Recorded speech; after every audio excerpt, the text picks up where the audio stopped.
Namaste. Bloom's taxonomy is the basis of classroom transaction, and experiential learning is the mandate given by NEP 2020.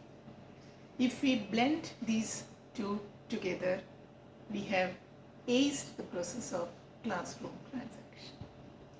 Now, Bloom's taxonomy is actually the toolbox that teachers or students can use to classify and organize learning objectives. The most popular version is about the cognitive domain, wherein it assumes that learning should be structured from easy to difficult in the following 6 steps. Now, the 6 steps that is there in Bloom's taxonomy are from easy to difficult, that is remembering, understanding, applying, analyzing, evaluating, and creating. Now, I will explain this with the help of an example. I have taken the example of gooseberry here. Now, coming to the first level, that is about remembering. Suppose there is a classroom transaction. It can be any topic, any subject, I have taken a very easy topic for you so that you are able to understand the levels of learning in Bloom's taxonomy. And the first level is remembering. Now, if I take the example of this gooseberry or amla as we call them, the first level will be just to understand what is the what is the size or what is the color of this, and the shape of this. The shape is actually spherical, the color is mostly green, the size is around 2 to 3 inches, can say, sometimes it is small, and then the fact that it is sour in taste. So this is a simple thing. At level 1, the child will understand about this. That is a level 1. It is just rote memorization. There is no application, there is no critical thinking, there is no other higher order thinking skills. Now, out of these, the first 3, that is remembering, understanding, and applying, this comes as a lower order skills. And the next 3, analyzing, evaluating, and creating, that comes under the higher order thinking skills. Now, so I was explaining about this gooseberry. So the level 1, it is just about the shape, size, color, and the fact that they are sour. So now once the child has understood this, we go to the next level. The next level is about understanding. The first level is remembering. Next stage is about the understanding. And about the understanding, we decode information and learn that gooseberry is green in color. It is sour in taste, and the fact that it is a rich source of vitamin C, antioxidant. It is an antioxidant and it is a rich source of vitamin C. Now, this is the information that the child understands. So now the child is understanding about it, remembering the color, size, shape, etc. and also the fact that it is a rich source of vitamin C. Okay. Now, so level 2, it is understand. Level 1, it is remembering. Level 2, it is understanding. Now the next step, that is level 3, that is application. Application of the knowledge that you have gained till now. Now, when we come to the level of application, we understand that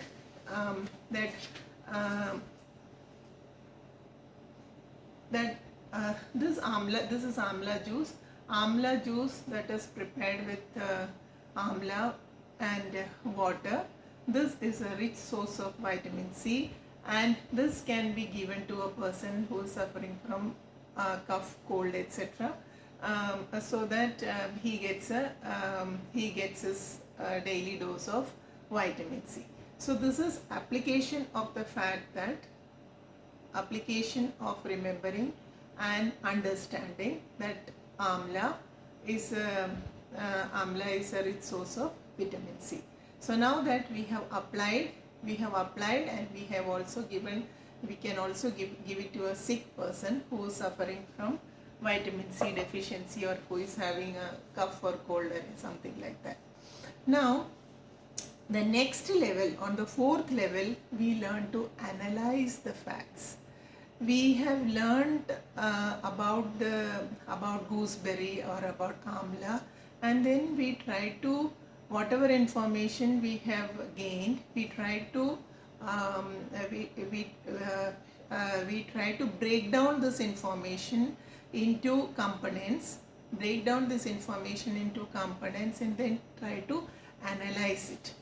Now, how we will break down this information that we have got. Now the information we have got, the information about the gooseberry, that it is spherical in shape, it has got green color, etc. Now we are analyzing that this is also having a seed inside, and this is a kind of a fruit wherein there is no need for us to remove the skin, because we can eat it with the skin also. We are analyzing it and we are finding out that it is a rich source of vitamin C. We can cut it and we can make a juice out of it, but we have to remove the seed. So this is the next level of understanding. In the meantime, when we are having, we can also give this to the children for tasting, so that they understand that it is really sour in taste. Okay. Now the next level is the evaluation level, and at the evaluation level we know that amla is a good source of vitamin C. Now we try to find out what are the other sources of vitamin C that is available to us. For example, lemon, or any other, oranges and fruits like that. And we try to analyze, we try to evaluate which one will be cost friendly, or which one is available in the season, and those kind of things. So that is the taste wise also. Sometimes the amla taste and the lemon taste and the taste of the oranges, they are all different. So we try to evaluate and we try to find out which is our preference about gooseberries or about lemon or about any other source of vitamins. Now once we have covered all these levels, that is about remembering, understanding, applying, analyzing and evaluating, the final stage is creating. The final stage is to create. Now the child has understood everything about the gooseberry, everything about the amla. He has evaluated also, he or she, and he has analyzed it also. Now the child is ready to create. So he can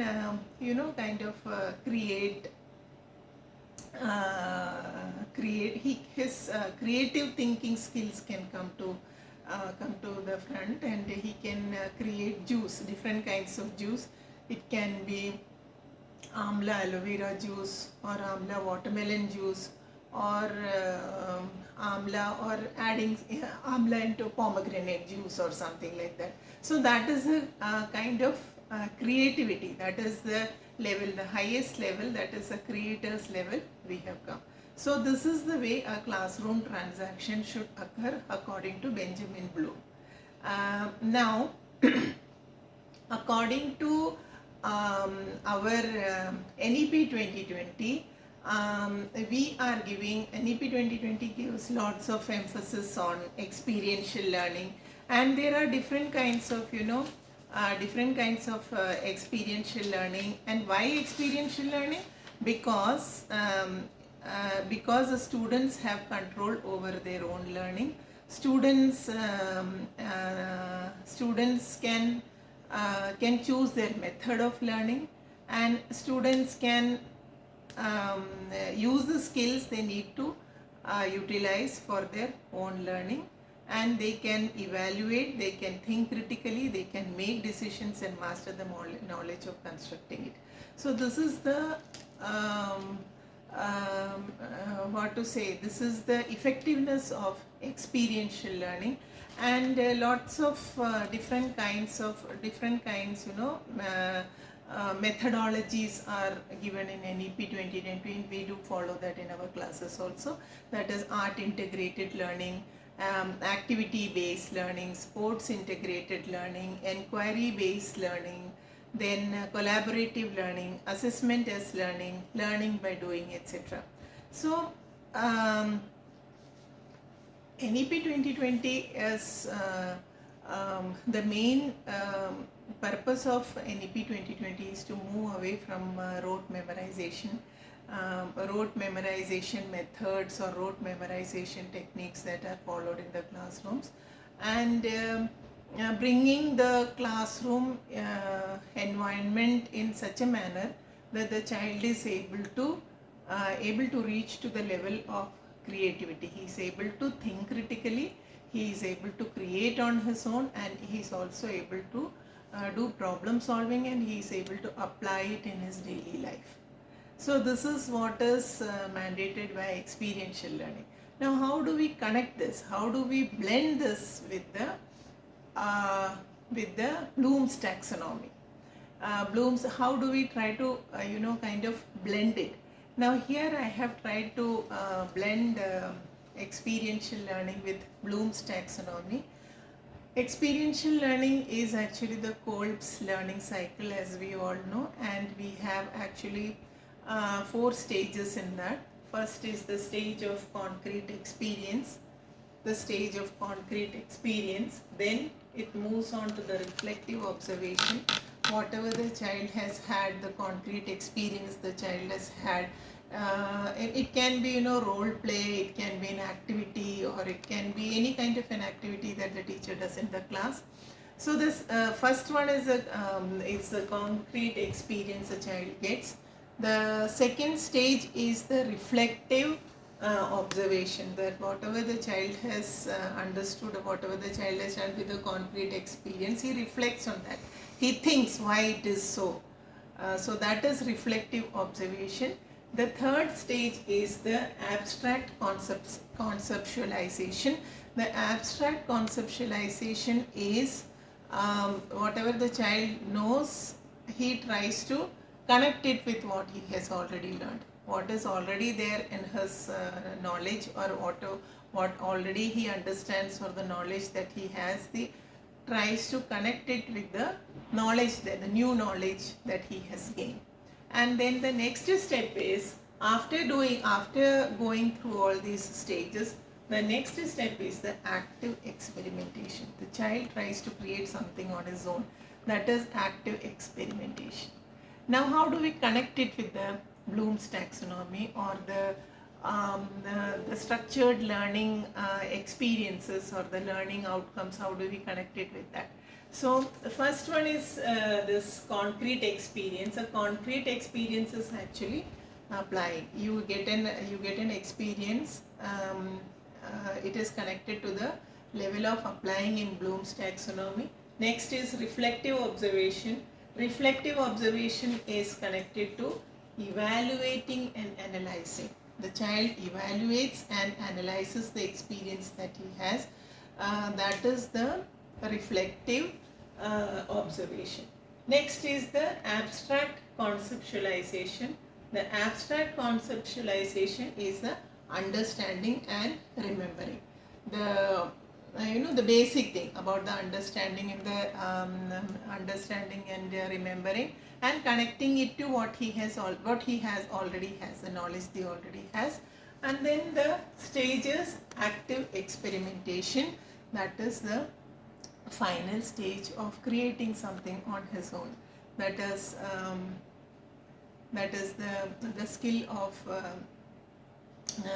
creative thinking, and then again this cycle is repeated so that the child gains mastery in whatever subject. Now the reason why I thought of blending this experiential learning and Bloom's taxonomy of learning is the fact that there is something called differentiation in our classes. Bloom's has said that it should move from easy to difficult. So what we generally find in our classes is that there is a lot of heterogeneity in the classes. All children are not at this level. All children are not at the remembering level. Some children are at the remembering level, some are at the understanding level, some are able to apply it, some are able to analyze it, some are able to evaluate it, and some are able to create. They are at the creative level. So we have different kinds of children in the classes, and how do we use this? So here we can bring about this blending of this Kolb's experiential learning and Benjamin Bloom's taxonomy of learning together. There is no hard and fast rule that the child should go to remembering. First this child should start at this level of remembering or this level of understanding. There will be children who will be at the stage of understanding. There will be children at the level of remembering. They will be at the children who will be able to do it at the stage of application also. So we will have a heterogeneous group of students. So each one can be given a different activity, and they can learn at their own pace. They can learn at their own pace, and they can master the subject whatever they are learning. So the most important thing of how to solve the problem of differentiation, that can be solved with the help of blending this experiential learning and Bloom's taxonomy of learning together. So I hope I was able to explain how to blend these Bloom's taxonomy and Kolb's experiential learning together and use it for effective teaching learning in our classes, especially the differentiation part of it.